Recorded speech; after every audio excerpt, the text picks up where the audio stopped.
Salam sejahtera Malaysia, denyut nadi suara rakyat bergema di channel ini. Saya paling pelik dengan penyokong-penyokong pemimpin-pemimpin daripada Perikatan Nasional ini. Entah apa yang dorang nampak daripada Papagomo se-Azri ini. Entah apa yang boleh dorang nampak. Dorang rasa dia best sangat. Dorang rasa dia ni hebat. Sampai dipanggil pula buat ceramah.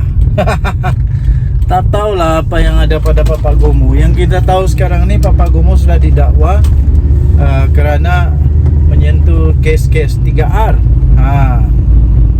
Dan saya ingat lagi, kalau anda masih ingat juga ramalan-ramalan Papagomo yang semua tersimpang, sesat di planet Marik, planet Pluto. Katanya dia dia ramalkan kejatuhan kerajaan Madani. Rupa-rupanya yang dia ramal itu semua salah.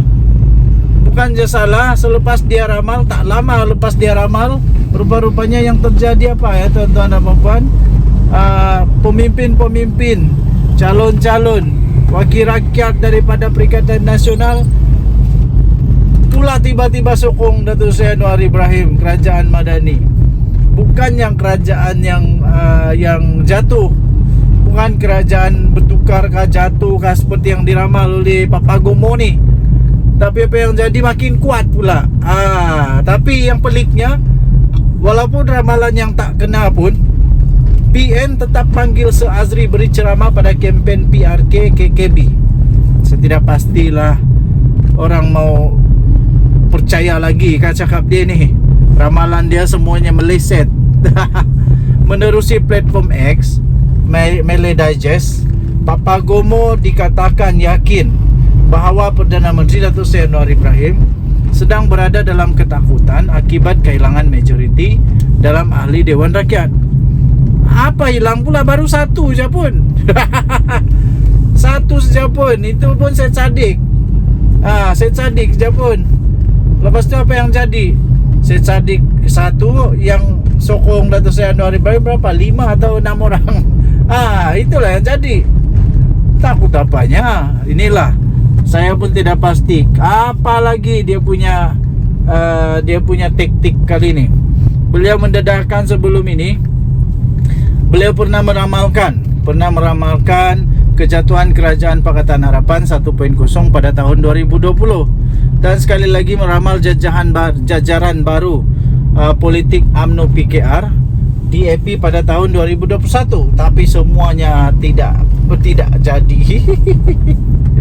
Okey, jadi tuan-tuan dan puan-puan yang dihormati sekalian,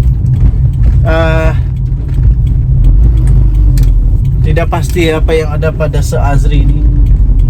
Kalau saya secara peribadi, saya susah sudah mau percaya cakap dia, sebab selalu kena dengan fitnah. Berapa kali sudah dia kena saman fitnah. Dan kali ini lagi paling teruk di dunia lah, sebab didakwa kerana menyentuh 3R. Ini dia berkaitan dengan Agung pula tu.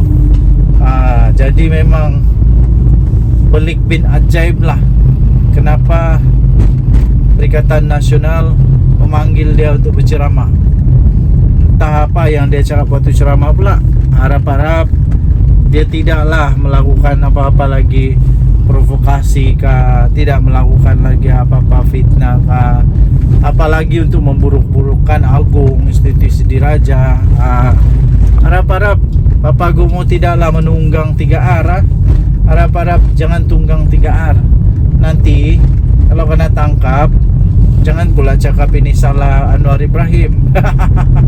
Sebab sudah diberitahu jangan tunggang, jangan tunggang 3R. Kalau tunggang juga, ambil mo, rasakanlah dia punya akibat. Jangan pula marah kalau kena tangkap. Kalau kena siasat, jangan pula marah. Tanyalah diri sendiri kenapa kena siasat, baru langam, ya tuan-tuan dan puan-puan yang dihormati sekalian. Jadi adakah anda rasa dengan kehadiran Papagomo ni menaikkan lagi peluang untuk menang, untuk Perikatan Nasional? saya pikir tidaklah membawa banyak impact, apatah lagi Papa Gomo ni dia punya dia punya credibility sekarang ni sukar untuk dipercayai sudah. Dan dia pula sudah kena dengan kes yang berkaitan dengan Agung Raja Melayu Islam di Malaysia. Jadi tuan-tuan dan puan-puan yang dihormati sekalian, kita tengoklah apa keputusannya nanti. Apapun kita doakan semoga yang baik-baik saja yang berlaku semasa kempen. Tunjuk dari Suara Rakyat bergema di channel ini. Jangan lupa tekan butang subscribe, like dan share. Bye-bye. Salam sejahtera Malaysia. Tiba-tiba muncul Mukris Mahathir buat kejutan. Setelah diam-diam senyap-senyap, tiba-tiba diam senyap. Apalagi setelah dia pun mulai disiasat oleh SPRM. Bukan dia yang disiasat ya. Dia ke siapa? Saya lupa lah siapa. Saya lupa siapa disiasat. Tapi setelah keluarga dia lah, keluarga dia disiasat oleh SPRM, dia semakin senyap. Tiba-tiba muncul semula, tahu tidak? Tiba-tiba muncul semula Mukris Mahathir, tiba-tiba muncul dengan satu tajuk daripada BH Online. Tajuk berita dia, pejuang tunjuk minat jalin kerjasama dengan JRS Mukris Mahathir. Kata Mukris Mahathir, saya pikir JRS kena fikir panjang dalam-dalam, kasih pikirlah dalam-dalam, jangan pikir pendek, pikir dalam-dalam. Perlukah untuk bersama dengan pejuang ini? Parti Pejuang Tanah Air, Pejuang menunjukkan minat untuk menjalinkan kerjasama dengan mana-mana parti daripada Gabungan Rakyat Sabah JRS.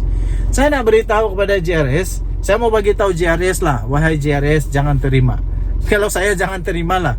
Kenapa mau terima? Kita sedang memperjuangkan parti lokal dari kerajaan Sabah sendiri.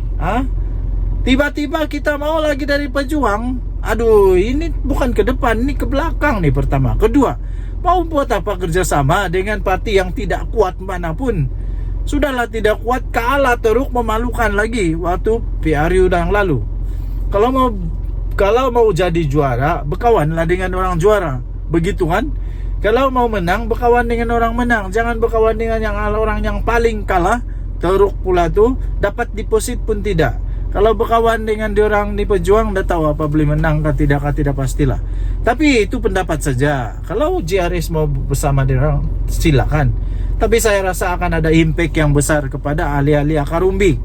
Mungkin pemimpin-pemimpin JRS okey lah, gembira dapat berjuang. Tapi yang ingat pemimpin-pemimpin JRS sikit, yang mengundi JRS tu yang banyak. Suka kah diorang kalau parti JRS daripada Sabah ni bergabung daripada Pejuang? Presidennya Datuk Seri Mukris berkata pihaknya sudah membuat perbincangan secara tidak rasmi dengan beberapa parti politik daripada gabungan terbabit. Aduh, pening.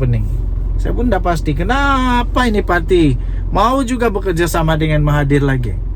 Perbincangan secara tak rasmi ada, tapi dia kata tapi secara rasmi belum lagi. Kita sebenarnya mempunyai hubungan agak rapat dengan beberapa pemimpin tertinggi yang aktif di Sabah ini, khususnya JRS. Saya tidak dapat mengesahkan kebenaran kata-kata daripada Mukris ini. Saya tidak dapat mengesahkan, dan saya secara pribadi saya tidak percaya ada pemimpin tertinggi yang cuba untuk mau bekerja sama. Hendaklah. Dah tahulah bah. Kalau betul-betul ada, nanti buktikanlah. Kalau tiada, tiadalah itu. Dia kata, saya pikir anda semua sudah tahu latar belakang saya sebelum ini dari UMNO. Kemudian ke Bersatu Sabah yang kini dikenali sebagai JRS. Jadi mereka sebenarnya orang yang sama. Mana ada? Mereka adalah rakan lama, dia kata, yang kita berjuang bersama, menang bersama, menghadapi cabaran bersama. Jadi adalah wajar untuk coba bercakap dengan mereka. Dulu-dulu punya cerita, dulu-dulu lah. Mana boleh yang ungkit lagi. Jadi dia kata kami jadi terpulang kepada mereka untuk mempertimbangkan kami. Sekiranya ada nilai untuk mereka, mungkin kami ada sesuatu yang boleh disumbangkan, katanya. Tiada. Tiada, tak payah. Nggak payahlah, nggak payah. Bikin apa? Nanti kita bagi peluang pula untuk pejuang masuk di Sabah. Nanti bertanding pula pejuang di Sabah. Ya, kita sedang memperjuangkan untuk parti macam di Sarawak. Jadi dia kata kami tidak mempunyai niat lain selain menyumbangkan nikmat kepada rakyat Sabah dan juga Malaysia secara keseluruhannya. Tidak ada gerakan politik. Kita tidak mau rebut kuasa, itu semua tidak penting. Walau ini mainan kata-kata orang politik ini sukar untuk dimengerti, sukar untuk dipercayai. Tapi saya pikir semuanya tentang politik. Mana ada bekerja sama dengan parti politik tapi bukan politik. Ini tidak masuk akal langsung lah.